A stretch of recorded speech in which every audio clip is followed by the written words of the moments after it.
तो दोस्तों नमस्कार, जय हिंद। मैं हूं दीपनारायण चौधरी।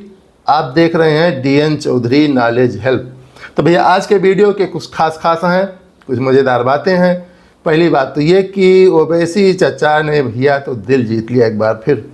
वास्तव में बताऊं, मैं व्यक्तिगत रूप से बताऊं, मैं ओवैसी जी को कहीं ना कहीं नापसंद करता था, मैं पसंद नहीं करता था। लेकिन अब जैसा ओवैसी जी ने भैया रुख पलटा है ना, अरे एक ही दिल कई बार जीत लिए जा रहा बंदा। जहां आसिफ मुनीर के लंच पर जो भी ट्रंप जी ने बुलाया था, उस पर अपने यहाँ क्या राजनीति हो रही थी। भाई राजनीति हुई, हालांकि राजनीति से मुझे मतलब नहीं है, लेकिन जो हुई राजनीति, जो पेपर्स में आए, जो खबरों में आई, तो वो खबरें मैं आपके सामने दिखा दे रहा हूँ। क्या आई? इसमें छपा था, भारत की विदेश नीति को लगा ट्रिपल झटका। कांग्रेस बोली ट्रंप के साथ स्पेशल लंच करेगा आसिफ मुनीर, अमेरिका पाक को बता रहा पार्टनर।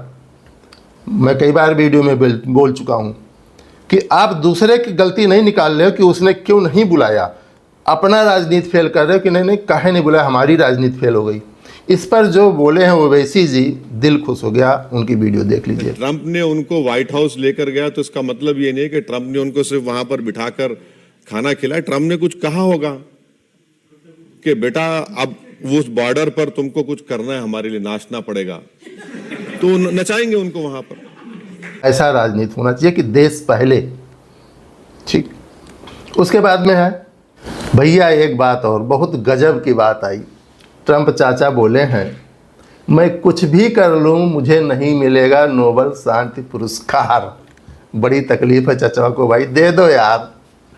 आखिर में नोबेल शांति पुरस्कार है क्या, होता क्या मैं बताऊं फिर उसके बाद में। ये BBC की कटिंग है, मैं दिखा रहा हूं, मैं लगा दे रहा हूं। BBC की कटिंग है, उसमें है पाकिस्तान ने की सिफारिश पर ट्रंप बोले मैं कुछ भी कर लूं नहीं मिलेगा नोबेल शांति पुरस्कार। ये कह के ट्रंप जी ने कटाक्ष किया है, मैं लगाए दे रहा हूं, आप देख लीजिएगा।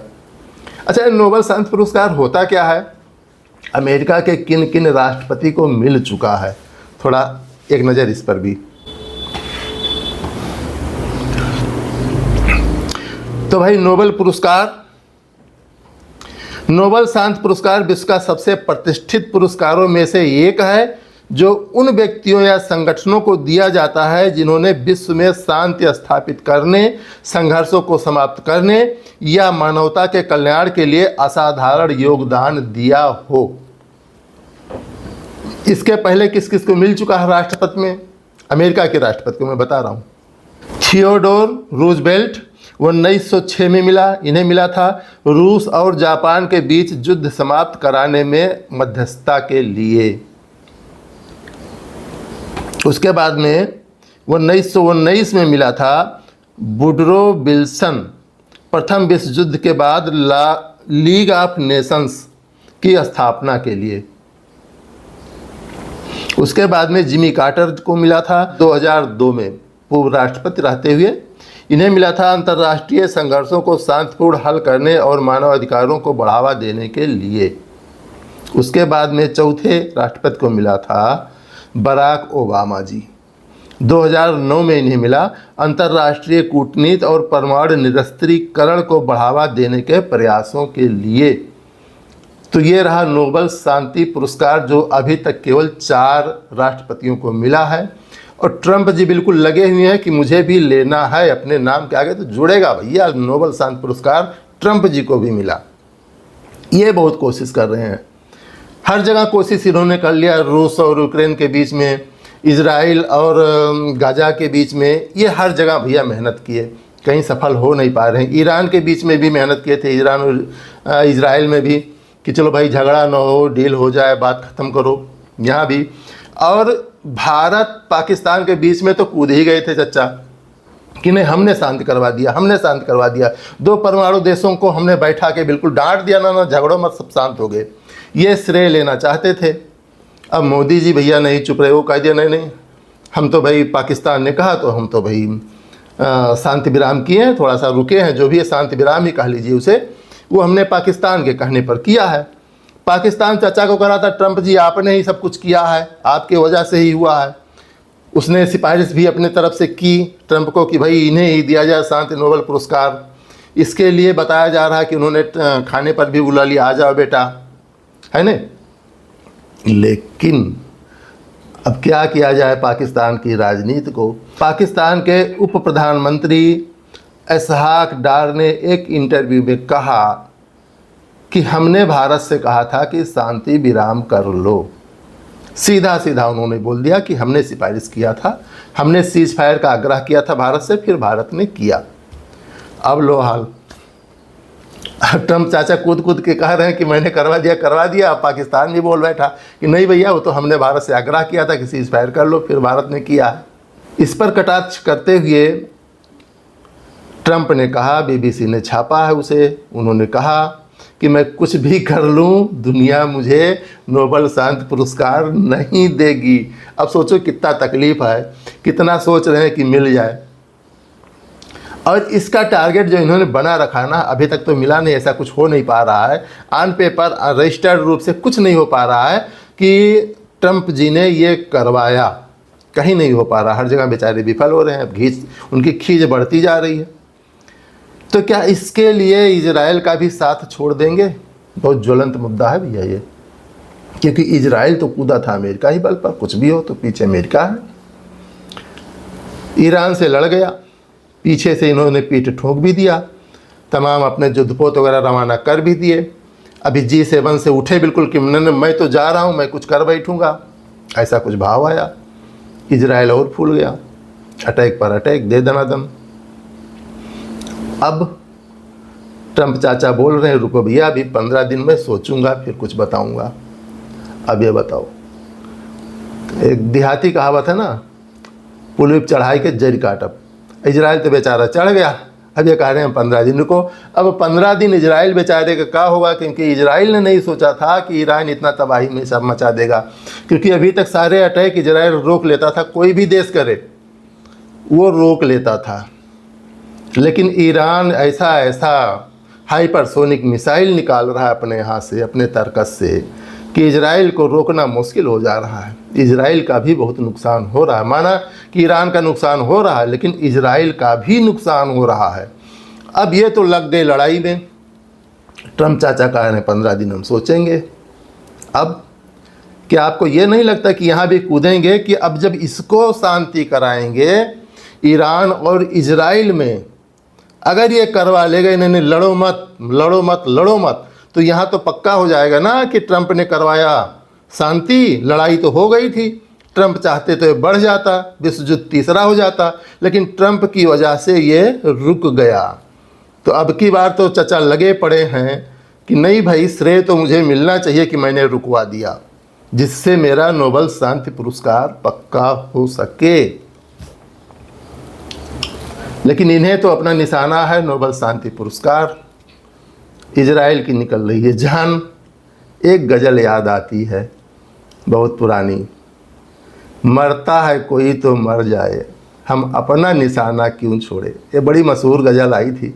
ऐसे कुछ फिट हो रहा है ट्रम्प चाचा पे कि हम अपना निशाना कहाँ छोड़ेंगे भाई, शांति पुरस्कार वाला। जब दो देश लड़ेंगे, हम शांति कराएंगे, तभी तो मेरा नाम होगा। कोई बात नहीं चाचा, लगे रहो, मिलेगा जरूर भाई, इतना कोशिश है तो ज़रूर मिलेगा आपको। हमारी तरफ से भी शुभकामनाएं हैं। एक खबर और आई, मैं वीडियो दिखा रहा हूँ, फोटो दिखा रहा हूँ। हमारे देश का एक मशहूर यूट्यूबर जो पर्यटन दिखाता था, हम भी बड़े फ़ैन हैं उनके, नौबाद शुभम, ये ईरान में फंस गए हैं। 12 तारीख को पहुँचे हैं, 13 तारीख से लड़ाई हो गई, एक दिन पहले ईरान में पहुँचे हैं। अब ये बड़े बुरे फंसे पड़े हुए हैं ईरान में। उन्होंने काफ़ी वीडियोज़ भी डाले, लड़ाई के भी डाले, हालांकि वो डर भी रहे कि मुझे यहाँ का कोई जासूस ना समझ लिया जाए। पुलिस ने पकड़ा भी, हालांकि पुलिस ने छोड़ दिया। बाद शुभम जी ने काफ़ी जो है तारीफ़ किया वहाँ के पुलिस का कि भाई बहुत ज़्यादा ये मित्रतापूर्ण व्यवहार किए। इन्होंने पकड़ा और समझाया कि भाई देखो ये वार जोन है, यहाँ पर युद्ध चल रहा है, तो आप कोई बाहर की वीडियो ना डालो जिससे यहाँ का लोकेशन, यहाँ का ऐसा कुछ चीज़ें दूसरे देश को पता चले, जैसा अपने देश में भी होता है। तो उन्होंने कहा भाई मुझे भी रोक दिया गया और मैंने कुछ बनाया है तो डर भी लग रहा है कहीं जासूस समझ के मुझे कैद न कर लिया जाए, एक डर भी है। खैर कुछ भी हो, हमारे वो यूट्यूबर वहाँ फंसे पड़े हैं, निकलने की कोशिश कर रहे हैं, देखिए कैसे निकलते हैं। हालांकि हमारी भारत सरकार चला रही है ऑपरेशन सिंधु, वहाँ से काफ़ी लोग निकाले जा रहे हैं। और फिर भारत की रणनीति को, भारत की राजनीति को मैं सलाम करता हूँ। एक बार जब रूस यूक्रेन युद्ध चल रहा था तो सभी लोगों ने लोहा माना था कि भारत का झंडा दिखाई दे जाता था तो ना वहाँ रूस अटैक करता था ना यूक्रेन, सब बिल्कुल रुक जाते थे। एक बार वही बात फिर आ गई है ईरान में। बाकायदा सेफ गैलरी दी जा रही है भारत के छात्रों को, भारत के लोगों को। रूस ने भी इजराइल को भी इन्फॉर्म कर दिया गया, ईरान को भी किया गया, जिस देश के जरिए निकाल रहे हैं उनको भी। ईरान ने इस वक्त अपना हवाई एरिया खोल दिया है हवाई जहाज़ के लिए, सड़क मार्ग से भी, कि नहीं भाई भारत ने कहा तो मैं खोल रहा हूँ, वरना वार जोन में कोई भी सारे स्काई रूट बंदी होते हैं, कोई हवाई जहाज़ आ नहीं सकता, आकाश मार्ग बंद होते हैं। लेकिन ईरान ने खोला भारत के लिए। इसके लिए भाई ईरान को बहुत बहुत धन्यवाद। वास्तव में ईरान के लोग बहुत अच्छे हैं। लड़ाई अपनी जगह है, इजराइल भी मित्र है, ईरान भी मित्र है, लेकिन वास्तव में ईरान के लोग बहुत अच्छे हैं। जो भी यूट्यूबर्स ने दिखाए, जो भी जाता है दिखाता, तो लगता है कि वास्तव में ईरान के लोग बहुत अच्छे हैं और भारत की बहुत ही कद्र करते हैं। तो ये हुआ, हमारी तरफ से शुभकामनाएं हैं कि नोमाद शुभम जी सकुशल रहें और सकुशल वापस आ भी जाएं। बहुत अच्छे यूट्यूबर हैं। अब लास्ट में एक बात और, जो कुछ खबरों में आ रहा है, आपने सुना होगा कि जब इजराइल ने अटैक किया तो उसी साथ ईरान के अंदर से भी अटैक हुआ। ईरान के बड़े बड़े पदों पर बैठे जो भी अगुवाई कर रहे थे वो मार दिए गए। तमाम नुकसान अंदर से हुआ, क्योंकि ईरान तो पहले समझ नहीं पाया, लेकिन जब बाद में जांच पड़ताल हुई तो पता चला कि ये ड्रोन वगैरह तो बाहर से आए ही नहीं थे, ईरान के बाहर से आए ही नहीं थे, ये तो ईरान के अंदर से ही अटैक हुआ। फिर जब जांच आगे बढ़ी तो पता चला कि एक 4 मंजिली इमारत में ड्रोन बनाने का कारखाना था, जिसे सब जान रहे थे कि ये ईरान का सरकारी कारखाना है, यहाँ के लोग ईरान सरकार के लिए काम करते हैं। लेकिन जो खबरें आई, पता चला जांच में कि वो तो मोसाद के लिए काम कर रहे थे। सोचे किस स्तर तक प्लानिंग होती है। कई साल पहले प्लानिंग की गई होगी कि जब भी अटैक करेंगे तो जो छुट भैया लोग हैं इन्हों तो मैं रोक ले जाता हूँ, चाहे फ़िलिस्तीन वाले हों, चाहे जो है हिजबुल्लाह हो, हुती हो, इन्हें तो रोक ले जाता हूँ। लेकिन जिस दिन ईरान से लड़ाई हुई उस दिन रोकना मुश्किल होगा। तो क्या किया जाए? तो पहले ही मोसाद ने सोचा कि बाहर से नहीं, अंदर से भी इसमें कुछ जुगाड़ करना पड़ेगा।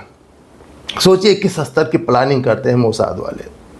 वहाँ जब पेजर अटैक किया था तो सोचिए कितना पहले उन्होंने सोचा होगा कि पेजर कहाँ से कहाँ फैक्ट्री किया जाए, कहाँ सप्लाई किया जाए, कैसे बम फीट, कितना पहले सोचा होगा। यही हाल ईरान में भी चल रहा था। बहुत पहले ये सब सोच लिया गया था। 2 साल पहले ही एक्टिव हुआ, उसके पहले ज़मीन ली गई होगी, मकान बना होगा, कुछ भी हुआ होगा उसके हिसाब से।